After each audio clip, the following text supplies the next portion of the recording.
অনতি বিলম্বে যারা গণতন্ত্রের জন্য মামলা মুখোমুখি হয়েছে আপনারা সে মামলা প্রত্যাহার করেন অনতি বিলম্বে। আপনারা যদি ক্ষমতার থেকে বিদায় নেওয়ার সময় একটা কথা বলতে পারেন তাহলে এই কথা কি আপনারা বলতে পারবেন যে বিএনপি যে অন্যায় মামলা দেওয়া হয়েছিল সেটা আপনারা বলতে পারবেন। আর যদি না করেন তাহলে নির্বাচন করবেন। মৌলানা ভাসানী জন্মলাভ না করলে বাংলাদেশ সৃষ্টি হতো কিনা সন্দেহ আছে। বাংলাদেশের কৃষক শ্রমিক জেলে চাকরি কামার কুমার খেটে খাওয়া মানুষ আজকে যে পর্যায়ে এসে দাঁড়িয়েছে সেই জায়গায় এসে তারা দাঁড়াতে পারত কিনা সন্দেহ আছে। তিনি শিক্ষানুরাগী ছিলেন, তিনি বিজ্ঞান মনস্কতা মানুষ সম্পন্ন ছিলেন, তিনি আজন্ম মানুষের অধিকার আদায়ের জন্য লড়াই করেছেন, জেল কেটেছেন, সংগ্রাম করেছেন।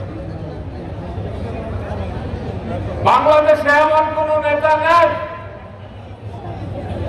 যারা তার হাত ধরে পথ অনুসরণ না করে, তার আদর্শ গ্রহণ না করে রাজনীতি করে না। তিনি এমন একজন ব্যক্তি ছিলেন, শুধু বাংলাদেশ না, পাকিস্তান না, এই উপমহাদেশে সারা বিশ্বে একটি অনুকরণীয় ব্যক্তিত্ব ছিল। তার ব্যক্তি এবং গোষ্ঠীতন্ত্র ছিল না। তিনি সব সময় মানুষের কথা ভাবতেন, জনগণের কথা ভাবতেন এবং সেই মোতাবেক তিনি কাজ করেছেন।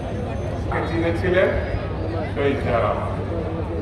শহীদ জিয়া রহমান চিনেছিলেন বলেই তার কাছে গেলেন। খেয়াল করবেন যে আমাদের নেতা শহীদ জিয়া রহমান বিএনপির প্রতিষ্ঠাতা, বাংলাদেশের স্বাধীনতার ঘোষক। এই মানুষটা কৃষকের আলেকে কাদার মধ্যে বসে কৃষকের কথা শুনতেন, যেমন শুনতেন মৌলানা ভাসানী। শহীদ জিয়া রহমান এবার বেগম খালেদা জিয়া ৯টি বছর তিনি হুসেন মোহাম্মদ এরশাদের বিরুদ্ধে লড়াই করেছেন, সামরিক স্বৈরাচারের বিরুদ্ধে লড়াই করেছেন, কৃষকের কথা দিয়েছিলেন। বিএনপি ক্ষমতায় গেলে ৫,০০০ টাকা সুদ সহ কৃষি ঋণ তিনি মওকুফ করেছেন। তিনি সেই মওকুফ করেছেন। ক্ষমতার প্রধানমন্ত্রী হওয়ার পর তিনি ২৫ বিঘা পর্যন্ত খাজনা মওকুফ করেছেন। মৌলানা ভাসানীর প্রতি বেগম খালেদা জিয়া ছিল অক্ষন্ত শ্রদ্ধা এবং সম্মান রেখেছেন। বন্ধুরা, আমি বেশি আজকে কথা বলবো না, এই জন্য বলছি অনেক বেলা আছে, শুধু এতটুকু কথা বলি। আগামী দিন হচ্ছে বিএনপির দিন। আগামী দিন হচ্ছে বিএনপির দিন।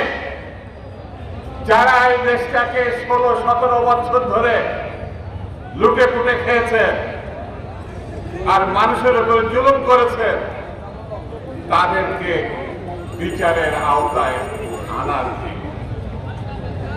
এখন কেউ কেউ বলছে হঠাৎ করে ঢুকে পড়লেন। আমরাও তো চাই আপনি ঢুকে পড়েন। পিন্টু ভাইকে ১৭টা বছর জেলে রাখছে, তার কৈফিয়ত আপনি দিবেন না? দিবেন না? লক্ষ্মণ বাবু আজ পর্যন্ত জেলখানায় কিসের জন্য? বিএনপি করা কি অপরাধ? আমাদের অসংখ্য নেতাকর্মী এখনো জেলখানায়, যারা বাইরে আছে ৬০ লক্ষ আসামি বিএনপি। ভাবা যায় ২ থেকে ২.৫ লক্ষ মামলা। আমরা অনুরোধ করব, এই সরকারকে আমরা সমর্থন করি, আমরা অনুরোধ করব অনতি বিলম্বে যারা গণতন্ত্রের জন্য মামলা মুখোমুখি হয়েছে আপনারা সে মামলা প্রত্যাহার করেন অনতি বিলম্বে। আপনারা যদি ক্ষমতার থেকে বিদায় নেওয়ার সময় একটা কথা বলতে পারেন তাহলে এই কথা কি আপনারা বলতে পারবেন যে বিএনপি যে অন্যায় মামলা দেওয়া হয়েছিল সেটা আপনারা বলতে পারবেন। আর যদি না করেন তাহলে নির্বাচন করবেন।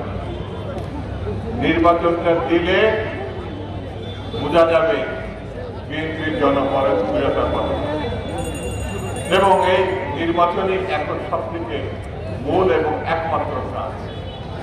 সংস্কার করেন, আমরা সমর্থন দিয়েছি, কিন্তু এমন সময় নেবেন না যাতে মানুষ যেন অধৈর্য না হয়। ধৈর্য থাকতে থাকতে মূল কাজটা শেষ করার উদ্যোগ নেবে, এটা আমরা প্রত্যাশা করি।